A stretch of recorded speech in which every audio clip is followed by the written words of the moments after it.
Estamos viendo cómo un conflicto en Oriente Medio está provocando una onda expansiva que recorre, bueno, toda la economía global.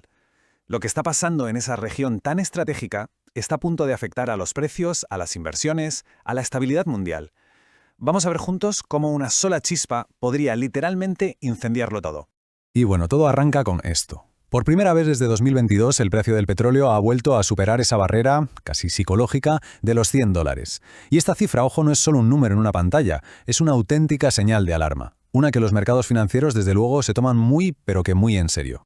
Aquí es donde está el meollo de la cuestión, el epicentro geopolítico de todo. Esta advertencia resume perfectamente por qué los mercados están tan nerviosos, porque ya no se trata solo de un conflicto local, sino del posible bloqueo de la que es, sin duda, la arteria más importante para la energía de todo el planeta. Para entenderlo bien, vamos a seguir el efecto dominó, paso a paso. Primero, veremos la chispa que enciende el precio del petróleo. Después, la reacción en cadena que provoca en la inflación. Luego, la respuesta de los bancos centrales y, finalmente, el gran riesgo que asoma al final del camino. Una recesión. Vale, pues vamos allá. Empecemos por el principio, por la primera ficha del dominó. ¿Cuál es la causa inmediata de que estemos viendo esta crisis de precios? Pues mirad, todo gira en torno a este pequeño punto en el mapa. El estrecho de Hormuz no es una ruta marítima más, es, como dicen muchos, la yugular del comercio energético mundial. Su importancia estratégica es sencillamente inmensa y su vulnerabilidad, como estamos comprobando ahora, deja al descubierto la fragilidad de todo el sistema. Y para que nos hagamos una idea de por qué es tan crítico, el dato es que es increíble. Por este pasillo tan estrecho pasa nada menos que una quinta parte de todo el petróleo que se consume en el mundo, cada día. Claro, cuando se amenaza con cerrarlo, el suministro global entra en pánico al instante. Y ojo, que esto no es teoría, ¿eh? Las consecuencias ya se están notando en el mundo real. Las navieras están desviando sus barcos, lo que significa viajes más largos y, por supuesto, más caros. Los seguros para los petroleros que pasan por la zona se han disparado, y los países vecinos como Kuwait o Emiratos se ven obligados a producir menos porque sencillamente no pueden sacar el crudo. Es un colapso logístico en tiempo real. Claro, la pregunta ahora es, ¿cómo salta esto de los barcos y los precios del crudo a nuestro día a día, a la economía real? ¿Cómo nos afecta a todos? A ver, la secuencia es de una lógica aplastante, pero es que es demoledora. El petróleo es como la sangre que mueve todo el sistema productivo. Si el transporte se encarece, mover cualquier cosa es más caro. Si la energía que usan las fábricas sube de precio, producir cualquier bien, ya sea un coche o una lata de conservas, también cuesta más. Y al final, ¿quién paga toda esa factura? Pues el consumidor.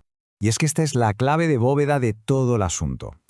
La energía no es un coste más, es la base de la que parten todos los demás.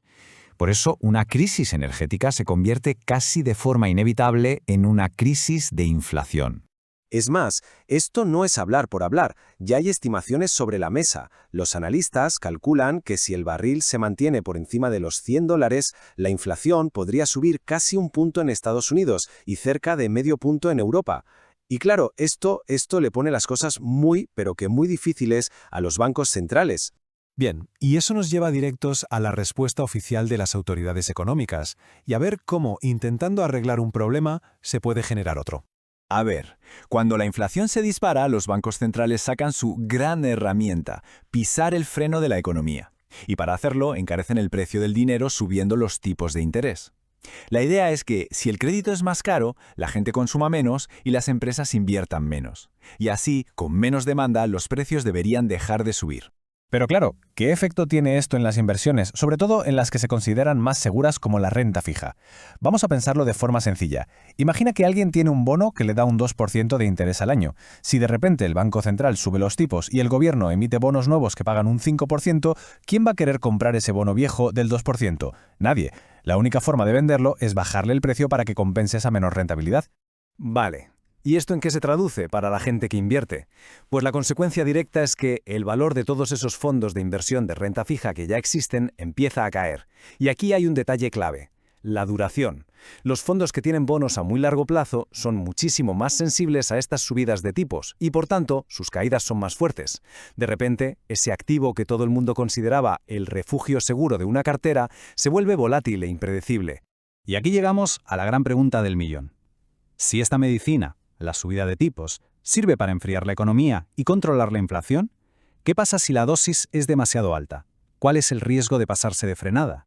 Pues bien, esto nos sitúa ante la última pieza del dominó. Y la verdad es la que más miedo da. Es la posibilidad de que el remedio acabe siendo peor que la propia enfermedad.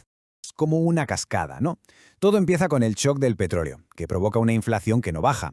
Los bancos centrales, para combatirla, tienen que subir los tipos de interés de forma muy agresiva.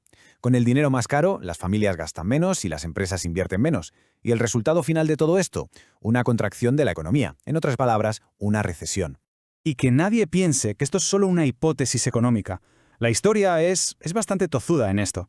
Si miramos atrás, de las últimas 11 recesiones que ha habido en Estados Unidos, 10 de 11 llegaron justo después de una subida muy fuerte del precio de la energía. El patrón, como veis, es que es casi calcado. Entonces, ¿qué tenemos por delante? Pues básicamente parece que hay dos caminos.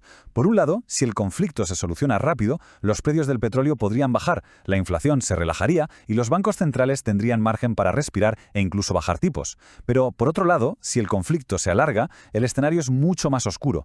Petróleo por las nubes, una inflación que se enquista, tipos de interés altos durante más tiempo y casi con toda seguridad una recesión a escala global. Pero es que, en el peor de los escenarios, el riesgo va más allá de una recesión normal. Los analistas empiezan a advertir sobre una palabra que da pánico en economía, la estanflación. Es el peor de los mundos posibles, una economía que no crece o que incluso se contrae, pero en la que los precios no paran de subir y el paro aumenta.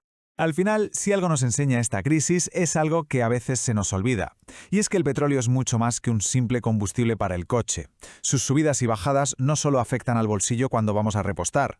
Tiene el poder de dictar el compás de la economía. Puede crear inflación, puede forzar las decisiones de los bancos centrales y, como estamos viendo, tiene el potencial de empujar al mundo entero hacia una crisis. Porque el petróleo al final no solo muere coches, realmente marca el ritmo de la economía mundial. Suscríbete ahora y empecemos a construir tu legado juntos. Nos vemos en el próximo video.